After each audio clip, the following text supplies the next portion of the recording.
News channels లో వస్తున్నాయి. వచ్చింది. అంటే ఇంకొక వర్షన్ ఏంటంటే ఇప్పుడు పంజాబ్ సీఎం గా భగవంత్ మాన్ ని పక్కన పెట్టి మళ్ళీ కేజ్రీవాల్ అక్కడ సీఎం అవుతారు.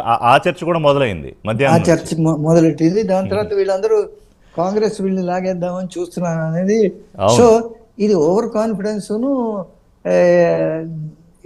దాంతో వచ్చిన సమస్యలన్నీ మనిషి భూమి మీద ఉండాలి, గాలిలో తేలిపోతే ఎట్లాగా? రైట్. దీనికి సుధాకర్ గారు మీరు రెస్పాన్స్ తీసుకునే ముందు ఒకసారి బాజీ గారు ఇందాక నుంచి వింటున్నారు. బాజీ గారు ఏంటి, ఒక నిమిషం బాజీ గారు, ఏంటి ఇప్పుడు కాంగ్రెస్ పార్టీ పరిస్థితి? సరే దేశవ్యాప్తంగా చూసుకుంటే తెలంగాణ, కర్ణాటక, హిమాచల్లో అధికారంలో ఉంది. సరే మన 99 సీట్లు పార్లమెంట్లో తెచ్చుకుంది. కానీ రానున్న కాలంలో ఇవాళ కాంగ్రెస్ పార్టీ, ప్రాంతీయ పార్టీలు రెండు బీజేపీ టార్గెట్. ప్రాంతీయ పార్టీలు బలంగా ఉన్న చోట కాంగ్రెస్ అధికారంలోకి వస్తే బీజేపీకి మరింత ఈజీ. ఎగ్జాంపుల్ తెలంగాణ. ఇప్పుడు బీజేపీ వాళ్ళు చెప్పేది అదే, మాకు ప్రాంతీయ పార్టీ కన్నా కాంగ్రెస్ పార్టీ ఉన్న చోట మేము అధికారంలోకి వస్తామని. కొన్ని చోట్ల అది ప్రూవ్ అయింది. సో ఇప్పుడు ఏంటి ప్రమాదం ముంచుకొచ్చింది? ఆంధ్రప్రదేశ్కి అయితే ఇప్పట్లో ప్రమాదం లేదు, ఎందుకంటే కలిసే ఉన్నారు కాబట్టి. కానీ మరో తెలుగు రాష్ట్రమైన తెలంగాణలో కానీ లేకపోతే ఇటు వెస్ట్ బెంగాల్లో కానీ ఇక్కడ ఏంటి అసలు కాంగ్రెస్ స్ట్రాటజీ ఏంటి? ఇప్పుడైనా మీరు పునరాలోచించుకునే ఆలోచన ఉందా, లేకపోతే ఈ పెద్దన్న మైండ్ సెట్ యాటిట్యూడ్తోనే ముందుకెళ్తే మరి ఇలాంటి రిజల్ట్సే చూడాల్సి వస్తుంది? ఖచ్చితంగా అండి, అదే లేదు. రాబోయే రోజుల్లో ఏదైతే ఇండియా కూటమి ఉందో పునఃసమీక్షించుకుంటుంది. మొత్తం జరుగుతున్న నష్టాలు ఏంటి, ఎందుకు నష్టపోతున్నాము.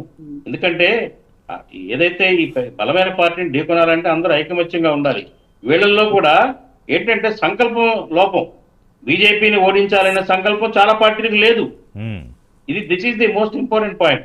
బీజేపీని ఓడించాలి అన్న దృఢమైన సంకల్పం లేనందువల్లే ఈ పార్టీలన్నీ కూడా రకరకాల మరి దృఢమైన సంకల్పం లేక, లేకపోతే దృఢమైన స్ట్రాటజీయో బలమో లేక. సంకల్పం లేకపోతే స్ట్రాటజీ ఎట్లా వస్తుందండి? రాదు కదా. సంకల్పం అంటే అందరూ కూర్చొని స్ట్రాటజీ తయారు చేస్తారు, కానీ సంకల్పమే లేదు. ఇదేంటంటే యథాలాపంగా జరుగుతూ ఉంది. దీన్ని ఇప్పటికైనా పునఃసమీక్షించుకునే పరిస్థితి ఉంది. ఎందుకంటే రాబోయే ఎలక్షన్స్ ఉన్నాయి, రేపు యూపీ కానివ్వండి, బీహార్ కానివ్వండి, అట్లాగే ఫర్దర్ ఫ్యూచర్ లో కానీ బలపడాల్సిన అవసరం ఉంది. మరీ ముఖ్యంగా ఏంటంటే ఇప్పుడు యాక్చువల్ గా ఈ ఎన్నికల్లో కనుక ఒకసారి సమీక్షిస్తే మీరందరూ ఒక పాయింట్ ని మిస్ అయ్యారు. చెప్పండి. ఏంటంటే ఎలక్షన్ జరగడానికి దగ్గరలోనే బడ్జెట్ వచ్చింది. దేశ బడ్జెట్ లో దాదాపు మధ్యతరగతి వాళ్ళకి ఆదాయ పన్నులో 12.75 lakhs వరకు బెనిఫిట్ ఇస్తున్నాము అన్న ఒక సంకేతం, ఆ మెసేజ్ కూడా ఢిల్లీ ప్రజల్లో బాగా వెళ్ళిందండి. కారణం ఏంటంటే ఢిల్లీలో చాలా మంది మధ్యతరగతి వాళ్ళు, అట్లాగే ఎబో మధ్యతరగతి వాళ్ళు ఉన్నారు ఎక్కువ మంది. వాళ్ళు బలంగా ఏంటంటే అదొక పాజిటివ్ వేవ్ వచ్చింది. ఇదొక ప్రధానమైన అంశం. ఇంకొకటి ఏంటంటే ఇందాక మీరు పాయింట్ అవుట్ చేశారు రైట్లీ, ఎంఐఎం ఒకటి ఏదైతే 12-13 ముస్లిం కాన్స్టిట్యున్సీలు 40,000-50,000 ఓట్లు ఉన్న ముస్లిం కాన్స్టిట్యున్సీస్ లో గణనీయంగా 50 ఓట్లు చీలిపోయినాయి because of Congress and MIM. అది కూడా ఓటమికి ఒక కారణం. ఇక్కడ అండర్లైన్ పాయింట్ ఏంటంటే బీజేపీ ఒక ముస్లిం కూడా సీట్ ఇవ్వాలి 70 నియోజకవర్గాల్లో 70 సీట్లలో. బట్ స్టిల్ అవునండి వాళ్ళు బెనిఫిట్ అయ్యారు.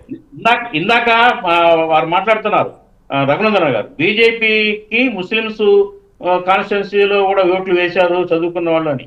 అది కరెక్ట్ కాదండి. అందువల్ల కాదు, ఏదో ఎక్కడైనా కానీ కొంత పడతాయి వేట్లు, అది సహజం. అది కాదు, గణనీయంగా ఒక వేవ్ లాగా అయితే ముస్లిం ఓట్లు బీజేపీకి వెళ్ళలేదు. ముస్లిం ఓట్లను చీల్చింది ఎంఐఎం పార్టీ, తర్వాత కాంగ్రెస్. ఎందుకంటే కాంగ్రెస్ ఓట్ బ్యాంక్ ముస్లింస్ అన్ని కాదు, కాంగ్రెస్ పార్టీ గెలిచేంత స్థాయిలో అక్కడ మెజారిటీ రాలేదు. కానీ యాప్కు మాత్రం నష్టం కలిగజేసిన అంశంలో ఈ ముస్లిం ఓటర్లు ఈ ఓట్లు చీలటమే. ఇప్పుడు మైనారిటీలు మీరు అన్న ముస్లింలు, అలాగే ఎస్సీ పర్సెంటేజ్, ఎస్టీలు పెద్ద లేరు కానీ ఎస్సీ పర్సెంటేజ్ చాలా గణనీయంగా ఉంది, దాదాపు 12-13%. రిషి గారు, కేజ్రీవాల్ గారి ఫెయిల్యూర్స్ లో ప్రధానంగా ఏంటంటే యమునా ప్రక్షాళన చేస్తానని ఆయన ప్రామిస్ చేశారు గతంలో, అది ఫెయిల్ అయ్యారు, అది జరగల. అవును, ఫెయిల్ అయ్యారు. అట్లాగే ఢిల్లీలో ఉన్న ప్రధానమైన పొల్యూషన్ కంట్రోల్ కోసం చేయడంలో కూడా ఫెయిల్ అయ్యారు. కొన్ని ఆయన ప్రామిసెస్ ని నిలబెట్టుకోలేకపోవడం, ఆ ప్రభావం కూడా. ఇప్పుడు ప్రజల మైండ్ సెట్ ఎలా ఉంటుందంటేనండి, మీరు 10 రకాల బెనిఫిట్స్ స్కీమ్స్ బెనిఫిట్స్ ఇచ్చినా గానీ వాటికంటే కూడా చేయలేనివి వాటి మీద ఎక్కువ ఫోకస్ ఉంటుంది. సో కూడా నెగిటివ్ ఆయన అవినీతిలో కూరుకుపోవటం కానివ్వండి, ఎందుకంటే ఆయన వ్యక్తిగతంగా ఓడిపోవటం ఇక్కడ మనం గమనించాలి. ఎగ్జాక్ట్లీ. ఆయన పార్టీ ఓడిపోవటం వేరు, కానీ పర్సనల్ గా ఓడిపోవటం కూడా ఇక్కడ మనం గమనించాల్సిన అంశం అండి. పెద్ద దెబ్బ. కాబట్టి ఆయన పార్టీని గెలిపించలేకపోగా ఆయన స్వయంగా గెలవలేకపోయాడు. కారణం ఏంటంటే ఆయన ఫాల్స్ హామీలు, అట్లాగే ఆయన అవినీతిలో కూరుకుపోవటం, ఆయన నైజం కూడా మారింది. ఇక ఇది చాలా ముఖ్యం. ఇందాక అన్నా హజారే గారు ఆయన రైట్లీ ఆయన పాయింట్ అవుట్ చేశారు. బయటకు వచ్చి వాళ్ళ పెద్ద ఆయన మార్నింగ్ ఆయన నైజం మారింది, కేజ్రీవాల్ నైజం మారింది. ప్రజలు కూడా గమనిస్తూ ఉంటారండి ఇవన్నీ కూడా. చీపిరి కట్ట తీసుకొని అవినీతిని ఊడుస్తానన్న కేజ్రీవాల్ గారు ఒక సాధారణమైన చిన్న వ్యాగనార్ కారులో చిన్న ఇంట్లో నివసించే కేజ్రీవాల్ గారు ఇవాళ అదే పద్ధతిలో ఉన్నారా? లేరు. అదే దూరం ఉన్నారా? ఆయన మొదట్లో ముఖ్యమంత్రి అయినప్పుడు నాకు భద్రత ఏం అక్కర్లేదు, నేను అందరిలాగే సామాన్య మనిషిని, నా కారులో వెళ్ళిపోతాను లేదా, that is different issue. But ఏంటంటే ఆయన వ్యవహార శైలి కానివ్వండి, ఆయన యాటిట్యూడ్ కానివ్వండి, ఆయన విధానం కానివ్వండి, గతానికి ఇప్పటికి తేడా ఏంటనేది ఖచ్చితంగా ప్రజలు జడ్జిమెంట్ చేస్తారు. అది కూడా ఒక కారణంగా మనం చూడొచ్చు. రైట్. రఘునాథ్ బాబు గారు, సో మొత్తం మీద వాళ్ళ పార్టీలో అంతర్గత కలహాలా, లేకపోతే అవినీతి వ్యవహారమా, లేకపోతే నాయకత్వం, సరే ఆయన మేమేది నిందేస్తున్నారు, ఆయన పాలసీలు సరిగ్గా అమలు చేసుకొని ఇవ్వలేదు, ఎల్జీని అడ్డుపెట్టి లెఫ్టినెంట్ గవర్నర్తో రోజు పంచాయతీలే అని చెప్పి. సో అలా కాకుండా నేనేమంటానంటే వికసిత్ ఢిల్లీ సంకల్ప్ పత్రాన్ని మీరు ఏదైతే ఇచ్చారో దానిసారి బ్రహ్మాండంగా ప్రజల్లోకి తీసుకెళ్ళగలిగారు. ముఖ్యమంత్రి ఫేస్ని పెట్టకుండానే, ఎస్టాబ్లిష్ చేయకుండానే మోదీనే తిరిగారు, అమిత్ షా గారు తిరిగారు, యోగి ఆదిత్యనాథ్ వచ్చారు. సరే ఇప్పుడు ఎవరు ముఖ్యమంత్రి అవుతారనేది మీ పార్టీ అలాగూ నిర్ణయం తీసుకుంటుంది. బహుశా కేజ్రీవాల్ని ఓడించిన సాహిబ్ సింగ్ మాజీ ముఖ్యమంత్రి కొడుకు ఆయన పర్వేష్, మరి ఆయనకి ఏమైనా ఛాన్స్ ఉందా అనేది కూడా చర్చ జరుగుతుంది. ఏమన్నా క్లూ ఉందా మీకు? అలాగే కేజ్రీవాల్ని ఎట్టి పరిస్థితుల్లోనూ పార్టీనే కాదు కేజ్రీవాల్ని కూడా ఓడించడం అనే మీరు పెట్టుకున్న టార్గెట్ని సక్సెస్ఫుల్గా రీచ్ అయ్యారు. రణద్ బాబు గారు,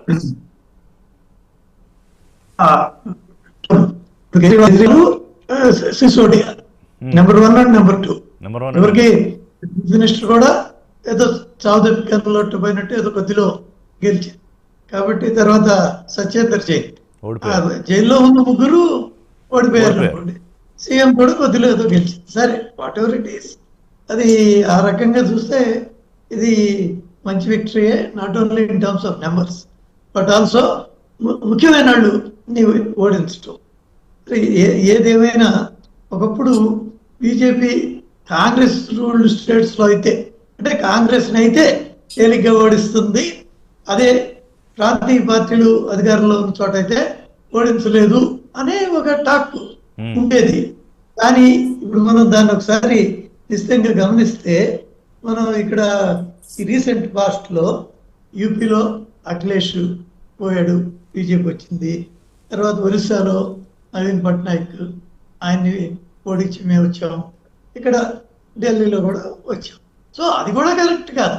కేవలం ప్రాంతీయ పార్టీలు అయితే బీజేపీ ఏం చేయలేదు అనేది కూడా పాయింట్ కాదు, గురికే చెప్తున్నా.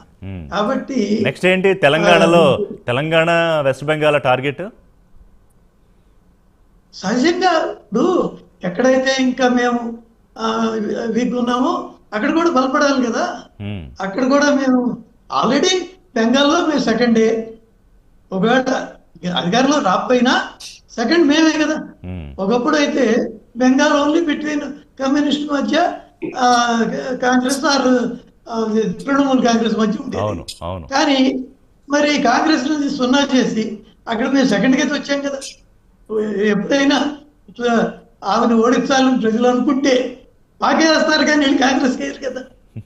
ఒక నిమిషం, ఏంటి మీ పాయింట్ ఏంటి బాజీ గారు, క్విక్గా చెప్పండి. రఘునందరావు గారు ఒక సమాధానం చెప్పాలి. రఘునాథ్ బాబు గారు, ఇప్పుడు దేశవ్యాప్తంగా బీజేపీ మరి ఏ ప్రాంతీయ పార్టీలు కానివ్వండి, మిగతా పార్టీలు కానివ్వండి, మీరు ఉచితాలు ఇవ్వద్దు, స్కీములు పెట్టద్దు, సంక్షేమాలు వద్దు, డెవలప్మెంట్ మీద చేయండి అని ప్రచారం చేస్తూ ప్రబోధిస్తూ ఢిల్లీలో మరి సంక్షేమాలు ఒక లిస్ట్ ఎందుకు చెప్పారు? మీ ధోరణి మారిందా? మీ అటిట్యూడ్, మీ ఆలోచన